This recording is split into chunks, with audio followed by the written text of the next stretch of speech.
গ্রামের এই সময় তো কেউ গ্রামে গঞ্জে ইলিশ দিয়ে পান্তা ভাত খায় না। আমরা গ্রামের ছেলে বড় হয়েছি, গ্রামে তো কোনোদিন ইলিশ মাছ দিয়ে পান্তা ভাত খায়নি। পান্তা ভাত খায় মানুষ মরিচ পোড়া দিয়ে, কাঁচামরিচ দিয়ে খায়, আলু ভর্তা দিয়ে খায়, ডিম ভাজি দিয়ে খায়। অতএব এই শহরের এই ধরনের ফাতরামি ফাইজলামি বন্ধ করেন। এগুলো নাই তো গ্রামে। আপনি যদি এটা আমার আচরণকে, আমার ট্র্যাডিশনকে, আমার ঐতিহ্যকে তুলে ধরতে চান, এটা সত্যতার সাথে করেন। এটাকে বাকাওয়াজ করছেন কেন? ইলিশ মাছ হচ্ছে এই রাষ্ট্রের সবচেয়ে ধনী লোকের একটা খাবার, সেটাকে আপনি বলছেন আপনি সার্বজনীন। তাহলে ওই দিক থেকে আপনি একটা অন্য ধর্মের পূজনীয় জিনিস চাপিয়ে দিচ্ছেন। ইলিশ মাছ খাওয়ানোর না আপনি একটা বুর্জুয়া ধনী লোকের প্র্যাকটিসকে গরিব মধ্যবিত্তের উপর চাপিয়ে দিচ্ছেন। তাহলে এটা সার্বজনীন কেন হচ্ছে? আপনি সার্বজনীন করবার চেষ্টা করছেন না তো। তাহলে সার্বজনীন করতে হলে কী করতে হবে? ওই যে ছেলেটা বলেছিল যে জাতীয় মাছ কোনটা বলছে না, সে বলছে হলো পাঙ্গাস মাছের কথা বলছে। সে মনে করে যে তেলাপিয়া মাছ হচ্ছে বাংলাদেশের জাতীয় মাছ, কারণ মাছের বাজারে এটাই সবচেয়ে সস্তা গোশতওয়ালা মাছ, যেটা 160 টাকা 180 টাকা কেজিতে পাওয়া যায়। অতএব পান্তা পিয়া করেন। তেলাপিয়ার পিয়া দিয়ে দেখলাম কেউ কেউ বলছে পান্তা পিয়া করেন।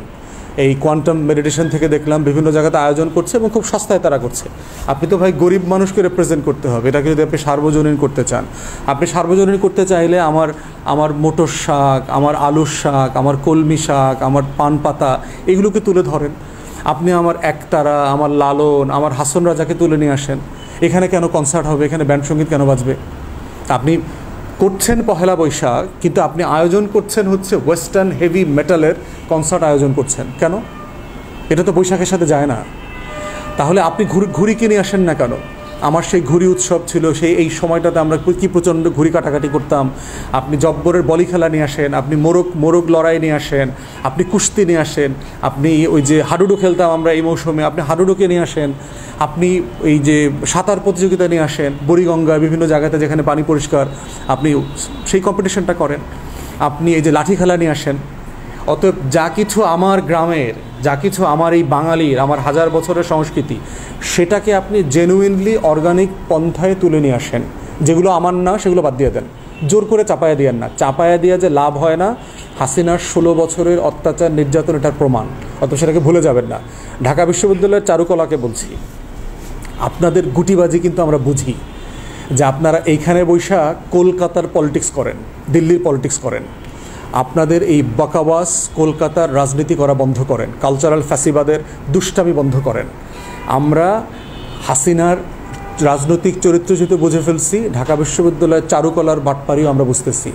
অতএব চারুকলা কেন্দ্রিক এই যে পুরো সুশীল যে নাগরিক সমাজ ডেভেলপ করছে কলকাতার, মাথা দিয়ে চিন্তা করে দয়া করে বের হয়ে আসেন। এটা বাংলাদেশ না, এটা কখনো গ্রহণযোগ্য হবে না। অতএব গ্রহণযোগ্য করতে চাইলে আমার মাটিতে ফিরে যান, আমার মাটিকে রিপ্রেজেন্ট করেন। এটাই হচ্ছে আমাদের পহেলা বৈশাখকে সার্বজনীন করা। শেখ হাসিনার একটা মূর্তি বানাইছিল, এই মূর্তিটা জ্বালায় টালায় দিচ্ছে। তো এখন প্রশ্ন হচ্ছে যে এটা আদৌ বানানো দরকার ছিল কি না, কারণ এটার মাধ্যমে আসলে কি রিপ্রেজেন্ট করা হয়। তো সেটা আপনারা বিবেচনা করবেন। যারা জ্বালায় দিছে তারা দেখলাম তারা প্রতিবাদ করেছে, তদন্ত কমিটি হয়েছে, তদন্ত করুক।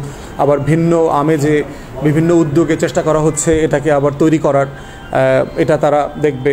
এখন আমাদের মূল মুদ্রা কথা হচ্ছে যা কিছু বাঙালির, বাঙালি মুসলমানের, বাঙালি হিন্দুর, বাঙালি বৌদ্ধর, বাঙালি খ্রিস্টানের, সব কিছু এই মাটির, এটাকে তুলে নিয়ে আসেন, যেখানে কারো কোনো বৈচিত্র্য থাকবে, ভিন্নতা থাকবে, কিন্তু কোনো সমালোচনা থাকবে না, কোনো অপমান থাকবে না, কেউ কাউকে হেয় করছে, ছোটো করছে, এমনটা থাকবে না। সেটাই হচ্ছে আমরা পহেলা বৈশাখ থেকে আগামীকালকে দেখতে চাই। প্রফেসর ইউনূসের ব্যাপারে অনেকে দাবি করছেন উনি তো ভালোই দেশ চালাচ্ছেন, শহীদ প্রেসিডেন্ট জিয়াউর রহমানের পরে সবচেয়ে সফলভাবে দেশ চালাচ্ছেন, তাহলে কি ওনার আসলে লম্বা সময় থাকা উচিত কিনা? প্রশ্ন হচ্ছে, দেশের মানুষ চাইলে থাকবে, সকল রাজনৈতিক দল ঐক্যমতের ভিত্তিতে যদি চায় তাহলে সে থাকবে। তো তার থাকা না থাকার গ্রহণযোগ্যতা, ন্যায্যতার জায়গা হচ্ছে অংশীজনরা কি মনে করে। অংশীজন কারা? বাংলাদেশের রাজনৈতিক দল, ছাত্র সমাজ, গণ অভ্যুত্থানের পক্ষের শক্তি, পেশাজীবীরা, এই যে টোটাল অংশীজনরা আছে যারা ফ্যাসিবাদ বিরোধী আন্দোলন করেছে, একটা পরিবর্তন করেছে, তারা সবাই মিলে যদি চায় প্রফেসর ইউনূস 6 মাস থাকবে, 6 মাস থাকবে। যদি আরও 1 বছর থাকতে চায়, জুন মাস পর্যন্ত আগামী বছরের, সবাই মিলে চায় তো জুন মাস পর্যন্ত থাকবে। যদি সবাই মিলে চায় যে এটা আরও বেশি থাকা দরকার, আরও বেশি থাকবে। যদি সবাই মিলে চায় যে না আগস্টের 5 তারিখে নির্বাচন দিতে হবে, তাহলে আগস্টের 5 তারিখে নির্বাচন দিতে হবে। মোদ্দা কথা হচ্ছে, যত সফল রাষ্ট্রপতি রাষ্ট্রনায়কই হন না কেন, তাকে জনগণের ম্যান্ডেট নিয়ে জনগণকে প্রতিনিধিত্ব করে এমন লোকদের মতামতের ভিত্তিতে তাকে ক্ষমতায় থাকতে হবে। এবং অংশীজনরা যদি একমত হতে না পারে, এমন সিচুয়েশন যদি তৈরি হয়, অনেক সময় আমাদেরকে এই প্রশ্ন করছে যে ধরেন কয়েকজন বলল যে আগস্টে নির্বাচন দিয়ে দেন, কয়েকজন বলল যে না ডিসেম্বরে নির্বাচন দিয়ে দেন, কয়েকজন বলল যে না, যেহেতু আপনি বলেছেন আগামী বছর জুন পর্যন্তই থাকেন, তাহলে এইটার ব্যাপারে সরকার সিদ্ধান্ত কিভাবে নেবে? সরকারের সিদ্ধান্ত নেবার দ্বিতীয় গণতান্ত্রিক পদ্ধতি হচ্ছে গণভোট। আপনি রেফারেন্ডামে চলে যাবেন, রেফারেন্ডামে মতামত দিবেন, জনগণের মতামত নেন। আপনি কি আগস্টে নির্বাচন চান, ডিসেম্বরে নির্বাচন চান, ফেব্রুয়ারি মার্চে নির্বাচন চান, আগামী জুনে নির্বাচন চান, না আরও পরে নির্বাচন চান, অথবা কখন নির্বাচন চান, আপনি লিখে দেন ওখানে কাগজ কলমে। দেখেন মানুষ কি বলে।